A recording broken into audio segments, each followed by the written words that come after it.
Good day, viewers. I'm John Vincent Rodrigo.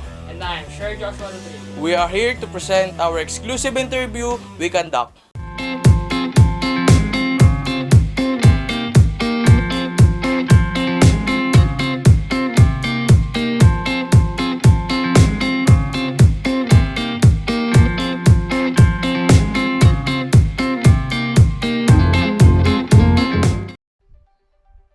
Go. Good morning po sir. Thank you po for this opportunity po nagbigay po kayo ng time sa akin po para po magbigyan po kami ng konting knowledge po tungkol po sa inyong workplace. Ako nga po na si Sir Joshua Rodrigo together with my partner John Vincent Rodrigo, and we are here to ask a few questions about your workplace now po. Sure, yeah, no problem. Thanks so much. Introduce yourself po. Yeah, my name is John Bobillo. I'm a recruitment manager. So there, in terms of the workplace, I'm doing work from home actually. So I'm just in my house and I'm managing work from my own room. But in terms of the actual work itself, it's a global. I would say the scope is global in terms of scale. And I'm managing people from all over the Philippines and also some people in the US.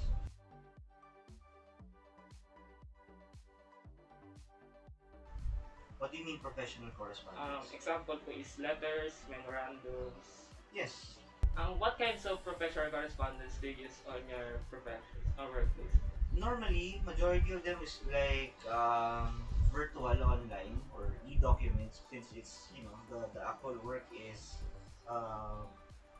on a global setup, right? So, yung mga hinahire namin is in the US, and we send them offer letters via email, etc. How often do you usually create these written outputs? As needed. I mean, I would say on an average, I would say 4, 5 per day. Because these are depending on the number of hires that we will have for the day. So, dun yung nakabase. Wala yung fixed na. In creating these written outputs, sir, how long does it usually take to make a letter, for example? Normally, it's just fast because, everything is in template form. You just need to edit the name, the details of the contract, things like those. So, in just minutes. Paano nyo po ina-handle yung mga papers na nare-receive nyo or emails na nare-receive nyo? Well, people would have different ways on how they will manage the influx of emails that they will get on a daily basis. So for me, I apply a certain method that I've learned when I was still working as a service crew. When I was still in college, I worked as a service crew. So what I'm doing is first in, first out method. So every time that I read an email, I would make sure that I read from the bottom up. Meaning the first ones that they came in, yun ang inuuna ko. I would read that first so that I would know what happened, in terms of progression. Because sometimes you would have email coming in the first part of the day, but then again, all throughout the day, that would change because some other people are already replying to that. So if you're just reading the top portion, you don't really know what happened in the beginning of the conversations. What's important is you read first what's on the bottom, and then upwards. So that's something that I call as first in, first out. Okay. Nagkano po ba kayo na kapag po ba na-receive nyo yung emails, nagre-response po ba agad kayo dun sa na-receive nyo pong emails? Depends on the urgency of the email, depends on the urgency of my response, and of course my availability. Even if it's an urgent one, if I'm not available during that time, then I can't reply to it right away. And also, it also depends on the type of response that they're expecting. There are emails coming from my boss that would really require me to think about the answer that I would provide. So of course, obviously, you can't just say anything on that email. You really want to make sure that you think of make sure that the thought process of the communication is there, the meat of the email is there, and want to make sure that it addresses all of the concerns that your boss will ask you or is asking you in that email. So a few advices from me. especially when you're communicating via email or through other correspondences, right? You want to make sure that you pay attention to details. You want to make sure that you are sending it to the right recipient. Avoid sending to all, because some information that's in there might not be applicable to everyone and may disrupt actual work. Not all information can be and should be available to everybody. So every information that's being disseminated in the office would have different levels of prioritization. And of course, there are levels of communication, especially for emails, mandatory, process improvement, memos and such.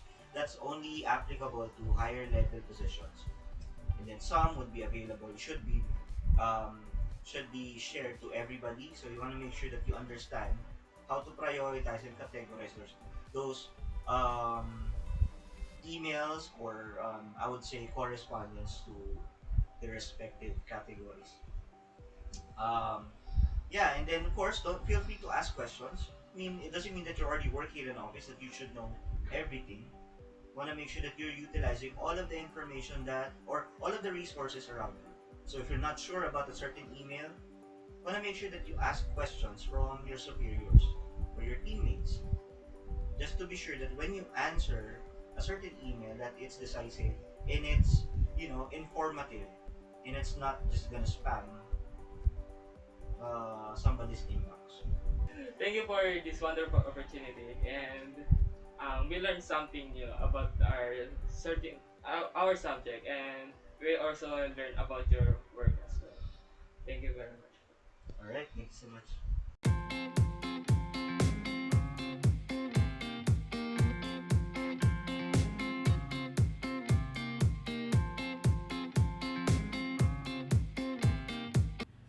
Sir Yalel, thank you for this opportunity that you've given to us, that you have allowed us to interview today. I'm John Vincent Rodrigo. Can you introduce yourself first to our viewers? Hi, hello everyone. My name is Yalel Termulo. I am the music director of Church, and I've been doing this for, I don't know, it's very long time. Not that long, not that long. Medyo. Okay. We would like to ask you a few questions about professional correspondence. Sure. What kind of professional correspondence do you use on your workplace, and how many? Okay. So as the head of the music department of our church and Crossworld Music, so we actually use a lot of this, especially when it comes to handling the copyright of the songs that we publish, also handling the artists that we talk to.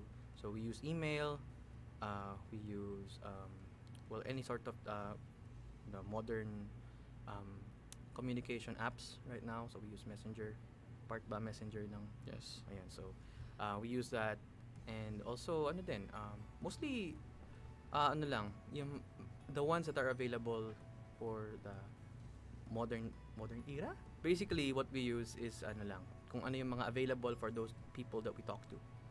So kung mas comfortable sila sa Messenger or sa email, you know. But for professional use, for professional stuff like mga licensing or um, mga contracts, usually email. Yes.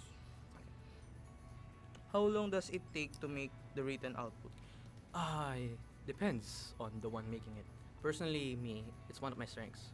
Mabilis ako mag-write ng email. So, takes me less than 5 minutes to make an email. Kasi back then, when I was still studying, talagang typing has been my forte. And dun ako sa paggawa ng essays and everything. So, medyo mas madali sa akin. Pero for the normal person, siguro around 10 minutes, 15 minutes. Mabagal kasi depende din on what thing you're talking about. So on yung pinag-uusapan nyo online. For example, it might be about the contract. If it's about the contract, medyo mahaba yun. Then you explain mo pa yung contract, and magpag pa. So pero pag pag notices lang, or hello, we have uploaded your song, ganyan. Not that. So not that long. nakadepende sa mga How do you handle paperwork that based on the emails? Paperworks. Yes. How do I handle paperworks? Medyo similar din dun sa first question. Mabilis lang. Ano lang din, siguro, what do you mean by handling ba? Is it Like our first interviewee, interviewing? sinisimulan niya yung pagbubukas ng emails niya sa ilalim kaysa sa Ah, una oo. una. So what are my parang quirks, methods? Yes, parang Yeah. ganun. Ah, depende. It depends on my mood. Joke lang. Joke lang. Di ano, usually from top to bottom ako. Kung ano yung mga mas nauna. So, kung pagbabasihan is sinuuna niyo po yung mga Sa top. nahuhuling nag-send. Oo, kasi ano ba? I don't know eh. Ano ako eh, pag ganun kasi talaga yung ano. So, pababa po Oo. talaga. Pag kasi pataas medyo na hindi naman OC, pero parang ang awkward pala ng pataas ano. Pero tama din pala 'yon. So if earlier yung interviewee mo na top to bottom, siguro yung reason kaya niya ginawa yun kasi yung mas earlier nag-submit, yun yung na ano niya. Yeah. When you receive emails, do you respond to it immediately? It depends on the type of email. So merong email na I can prolong, for example, hindi naman kailangan agad, or it's something that I can sleep on. For example, proposals or song suggestions na hey, can you produce the song, or can you ganyan. So I can actually prolong that a bit. So for consideration. But if it's a very important email na kailangan ng response agad, then I would respond immediately. Do you have hierarchy that is accepted that he can be the first to answer the emails? Right now sa team namin, I'm the only one actually handling it. But as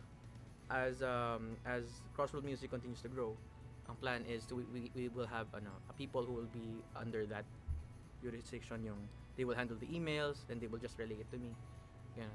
Kasi as of right now, ako yung tumatayo na pag-receive ng email, produce ng songs. Kasi we're still on the beginning of Crossroad Music eh. Yes. So, yung team namin talagang sobrang it's we're still testing the waters. So, hindi pa siya ganun talaga yung pundasyon niya. Yeah. Well, technically the foundation is there. And technically we're doing well. Pero the team that we have is very small. So basically ako na yung nag-handle ng mga emails, response ng mga emails. But there is also actually some people in the advertisement area. In the advertisement area, not in the advertisement area. There are some people in the advertisement what do you call this? Department? Advert department? Or is it publication department? You can say that. Sila yung nag-handle nung can you please upload this, ganyan. So sila yung nagbabasa nun. Personally for me, ang pumapasok lang sa akin is yung mga inquiries about music, inquiries about kung ano yung production. Yan. Can you give us some advice that we can use in our future workplace? Personally, it's not well, I don't know what I can give you kasi my main job is to actually produce the songs and mix the audio and all that. It's handling the artists, handling the copyright. Pero when it comes to correspondence, professional correspondence, Yes. professional correspondence, siguro the only advice that I can give with my experience sa pag-handle ng ganun is try to respond to the immediate yung mga immediate priority na email or immediate respond to them first. ASAP dapat yon. So kapag dapat may system, there has to be a system where you know na important to, I need to respond to this quickly. Then dapat alam mo din when to not respond agad. So importante yon, lalo na kapag yung job mo or yung the profession that you're in requires you to make the decisions. And yung decisions na yun mangyayari kapag nag-make ka ng reply or email to someone. So talagang dapat you have to be attentive. You have to be Yes. attentive kung alin yung dapat respond at kung hindi pa I mean pwedeng pag-isipan muna, and you have to you can wait for a bit. So hayaan mo muna. Then you can talk to your supervisor about it. What can I do about this? Or how do I respond to this? So that hindi siya hindi siya maging miscommunication or less prone sa miscommunication, less prone din sa mistakes, lalo na lalo na yung mistakes na can cost you your job. For example, nag-email ka to someone, you responded to someone, di pala dapat, you shouldn't respond agad, and then nag-respond ka, then you decided something, and then yung company or the higher ups, di pala sila nabigay ng go signal, then it will be on you. It will be on you. So you have to be you have to be fast, but also you have to be smart and decisive when it comes to and analytical ba? I don't know. Pero parang ganun. You have to be wise. Yes. Yeah, wise. You have to be wise. Ayun. That's it. So, Yan. so thank you, Sir Yalel, for this You're opportunity na makapanayam namin kayo. And maraming salamat dahil You're binigyan nyo welcome. kami ng time na Anytime. ma-interview ka namin. Yun lang, maraming salamat. Bye-bye.